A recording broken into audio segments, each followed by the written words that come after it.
पाठिंबा देत आहेत. काँग्रेस असेल, शरद पवार, राष्ट्रवादी असेल, काय संघटना असतील? मी सगळ्यांचा आभारी आहे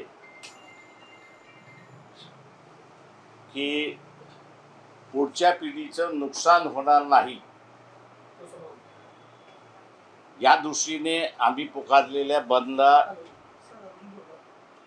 सर्वच राजकीय पक्षांनी पाठिंबा दिलेला आहे. मी त्यांचा असताना मनपूर्वक आभार मानतो. परंतु पोलिसांच्या मार्फत रात्रभर नोटिसा देणं, डिटेन करणं हे मोठ्या प्रमाणात चाललेलं आहे. मुंबईसारख्या शहरामध्ये सकाळी 7 वाजेपर्यंत माझ्याकडे जी काही बातमी होती त्याच्या प्रमाणात 3,500 कार्यकर्त्यांना डिटेन करण्यात आलेलं आहे. चौक्यांवरती किंवा नाक्यांवरती बंदोबस्त असा ठेवण्यात आलेला आहे की ज्याच्यातून एक भीतीचं वातावरण निर्माण होतंय.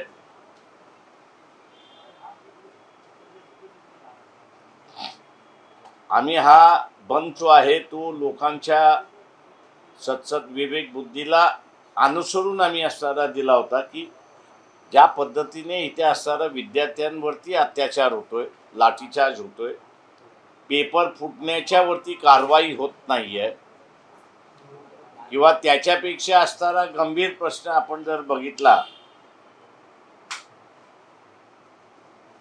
तर अरुणाचल प्रदेशमध्ये 50 किलोमीटर आतमध्ये आर्मी आली.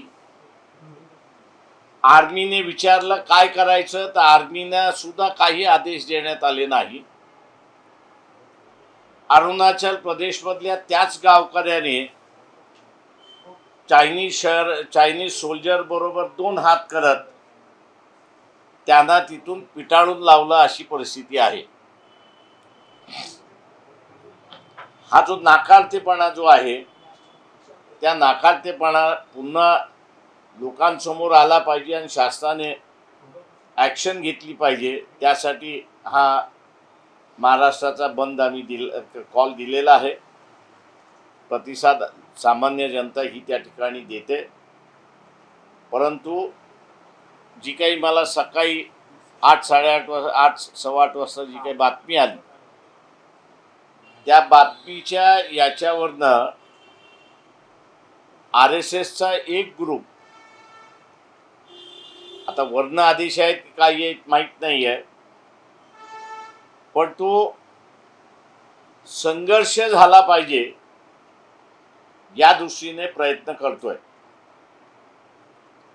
आम्ही कार्यकर्त्यांना असं आवाहन केलेलं आहे की आपण असं शांततेमध्ये बंद हा पाळला पाहिजे. लोकांना त्या ठिकाणी विनंत्या केल्या पाहिजे. संध्याकाळपर्यंत अधिक माहिती येईल ती आपल्याला मी देत राहील. मी खूप महत्त्वाचं स्टेटमेंट केलं की RSSचा एक ग्रुप संघर्ष व्हावा म्हणून प्रयत्न करतो. याचा अर्थ तो भाजपच्या विरोधात आहे असं म्हणायचं? ते तो प्रो BJP आहे म्हणूनच संघर्ष मागतोय. कारण जसा हा संघर्ष वाढेल अडचण ही असणारी सरकारला आहे. पण आपण सर बघतोय की बऱ्याच मोठ्या प्रमाणामध्ये ज्या पद्धतीने विद्यार्थ्यांवर प्रामुख्याने हल्ले होत आहेत, कुठे त्यांचे कपडे फाडले जातात, पोलिसांच्या जे दांडे आहेत ते लिटरली किल आहे आणि अशा पद्धतीने म्हणून मी म्हणालो ना की गलवानच्या खाडीमध्ये काल जे म्हणालो की गलवानच्या खाडीमध्ये जे भारतीय सैन्य आणि चायनीज आर्मी याच्यामध्ये फिजिकली जे झालं त्या फिजिकली याच्यामध्ये चायनीजनी बँटम आणले होते आणि त्या बँटमला त्यांनी वायर मेश ज्याला आपण म्हणतो की जी टोचते पत्त्या त्याच्याने असणारा अटॅक केला होता. तीच सेम वायर मेश जी आहे ते विद्यार्थ्यांवरती आता वापरल्या जाते अशी परिस्थिती आहे.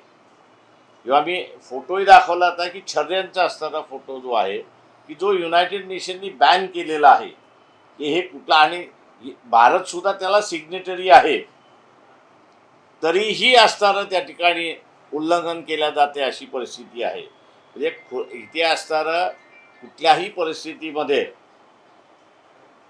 आम्ही काही केलं तर ते मुकाट्याने तुम्ही सहन केलं पाहिजे. ही जी एक वृत्ती ह्या सरकारची दिसते, तिथे कुठेतरी पुन्हा असणारा रुजवण्याचा भाग आहे. तो म्हणजे की आम्ही तुम्हाला राज्य करायला दिलेलं आहे, तेव्हा तुम्ही राज्य करा. तुम्हाला आम्ही असणारा लोकांना असणारा लुटण्याचा अधिकार दिलेला नाही.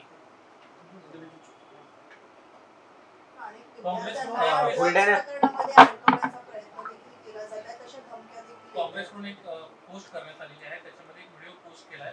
पोलीस अधिकारी म्हणतो तुम्ही आंदोलनात सहभागी व्हाल तर तुमच्या बॅगेमध्ये पुढे टाकेन आणि आयुष्यभर तुम्हाला जेलमध्ये हो, ठेवेन. जे हे कालही माझ्याकडे इंटेलिजन्स डिपार्टमेंट आलं होतं. मी त्यांना सरळ म्हणालो की तुम्ही जे काही करताय हे तुम्ही स्वतःहून करताय की तुम्हाला असताना शासनाने करायला सांगितले, याची पडताळणीकडे आमच्याकडे अधिकार नाही आहे किंवा आम्हाला त्याची माहिती मिळू शकत नाही. पण एक लक्षात घ्या म्हटलं, हे जर तुम्ही असंच करत राहिला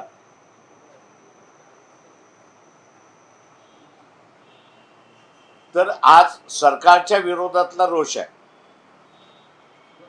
तो उद्या पोलिसांच्या विरोधातला रोष होऊ दे. का तुम्ही समोर आहात, तुमची ड्युटी आहे लॉ अँड ऑर्डर सांभाळण्याची. आम्ही असताना तिथे शांततेने आंदोलन करू. तुमच्याकडून कुठल्याही पद्धतीने दिल्लीमध्ये जे उचकवण्याचा भाग झाला तो इथे होणार नाही, याची दक्षता तुम्ही स्वतःहून घेतली पाहिजे. बुलढाण्यात आपल्या पक्षाकडून आणि ठाकरेंच्या शिवसेनेकडून एकत्रितरित्या रास्ता रोको केला जातो. तुम्ही शांततेचा आवाहन करताय. रास्ता रोको हा शांततेचाच भाग आहे, आंदोलनाचा भाग आहे.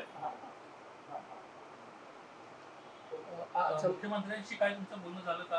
राज्यामध्ये आता संपूर्ण महाराष्ट्रात बंद करण्याची घोषणा केली. नाही, माझं मुख्यमंत्र्यांशी काही बोलणं झालेलं नाही. प्रामुख्याने आज काँग्रेसचा एक गट आहे, तो डीजीपीला जाऊन भेटणार आहे. त्यांच्या प्रमुख मागण्या ह्याच असणार आहे की जे काही गुन्हे प्रामुख्याने अगदी अल्पवयीन मुलांवर दाखल करण्यात आले, जे काही दादरचं आंदोलन झालं त्यानंतर, त्यासाठी ते गुन्हे मागे घेण्यात आले, गुन्हे दाखल करण्यात येऊ नये आंदोलकांवर, ही मागणी. तुम्ही सामील होणार आहात? पाठिंबा असेल? आमचा पाठिंबा आहे, कारण की मी आता बंदच्या ह्याच्यामध्ये आहे. परंतु मी या सगळ्या राजकीय पक्षांना असणारी विनंती करतोय की नोकरीला लागताना जे कॅरेक्टर सर्टिफिकेट पोलीस स्टेशनचं मागितलं जातं, तेच आपण असताना सगळेजण निवेदन करू की यापुढे ज्याला कोणाला नोकरी लागली त्याला पोलीस स्टेशनमधनं कॅरेक्टर सर्टिफिकेट जे आणायला सांगतात तोच रद्द करण्याची, म्हणजे जेणेकरून पोलीस जे असताना घाबरवतात की तुझं आयुष्य मी बर्बाद करेन, हे हत्यारच त्या पोलिसाकडून काढून घ्यायचं. मोदीजींचं ट्विट आलंय, ते म्हणतायत की युवाओं के हितों के भविष्य हमारी सर्वोच्च प्राथमिकता आहे. हे सगळं जे प्रकरण आहे फास्ट ट्रॅक कोर्टामध्ये आम्ही चालवणार आहोत आणि कडक शिक्षा जे आहे ते गुन्हेगारांना करणार आहोत. प्रश्न असा आहे त्याच्यामध्ये की पेपर हा तुम्ही सेट करताय, पेपर सेटर हा असताना सेट करतोय. त्या इन्स्टिट्यूशनमध्ये पेपर जातात आणि तुम्ही पकडले कोणाला तर चपराशाला पकडलेलं आहे. लोक आता मूर्ख राहिलेली नाहीत.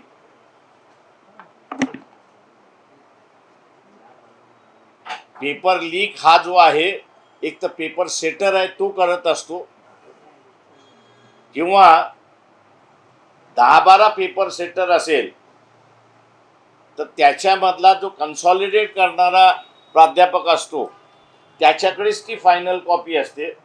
ती फायनल कॉपी प्रिंटला जाते, ती सिक्युरिटीच्या प्रेसमध्ये जाते आणि ती गेल्यानंतर सील पॅक्ट हा असणारा संस्थेच्या ठिकाणी जातो.